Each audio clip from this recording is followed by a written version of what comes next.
బోధి ప్రేక్షకులకు నమస్సులు. ఈరోజు జిహ్వని పట్టి జీవితం అనే అంశాన్ని మనం తెలుసుకుందాం.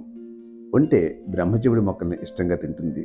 ముళ్ళు గుచ్చుకుని నోట్లోంచి రక్తం కారుతున్నా తినడం మానదు. మనము ఒంటి లాంటి వారమే. శరీర తత్వానికి పడని, డాక్టర్ ఖచ్చితంగా కూడదు అన్నవి నాలికను అదుపులో పెట్టుకోలేక తింటూ ఉంటాం. కడుపులో మంట, అల్సర్లు వస్తే మందులు వాడతాం. అదుపులోకి రాగానే మళ్ళీ అదే తిండి.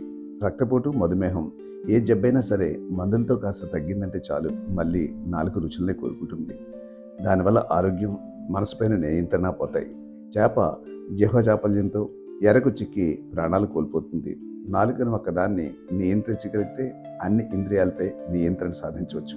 పూర్వం పరుగును నియంత్రించేందుకు రౌతు దానికి కళ్ళెం వేసినట్లే మనం కూడా నాలుకకు పగ్గాలు బిగించాలి. తప్పుదవ పట్టకుండా మనసును నియంత్రించాలంటే ముందుగా ఆహారపు అలవాట్లపై నియంత్రణ తెచ్చుకోవాలి. తినకూడదు అనుకున్న వాటికి దూరంగా ఉండగలగాలి. మాట మీద అదుపు ఉండాలి. ఇతరులను నిందిస్తున్న మనిషిని చూసి సాయిబాబా ఈ విషయమే మరోలా చెప్పారు. నువ్వు ఎదుటి మనిషిని నిందిస్తున్నావు అంటే మలినాన్ని నీ నాలుకతో శుభ్రం చేస్తున్నావని అర్థం.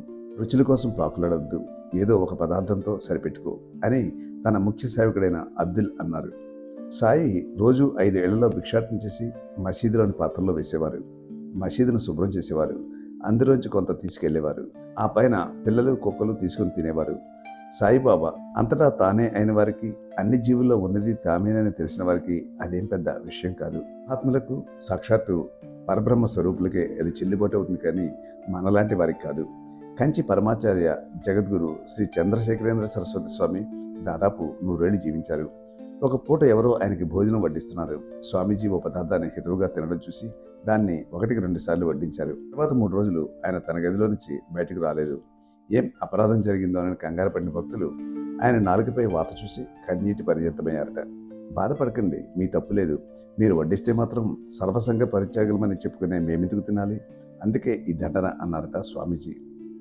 వైద్యుడు మన నాలుకను చూసి ఆరోగ్య స్థితిని తెలుసుకున్నట్టే నాలుక మన ఆత్మీయ స్థితిని చెబుతుందని పెద్దల మాట.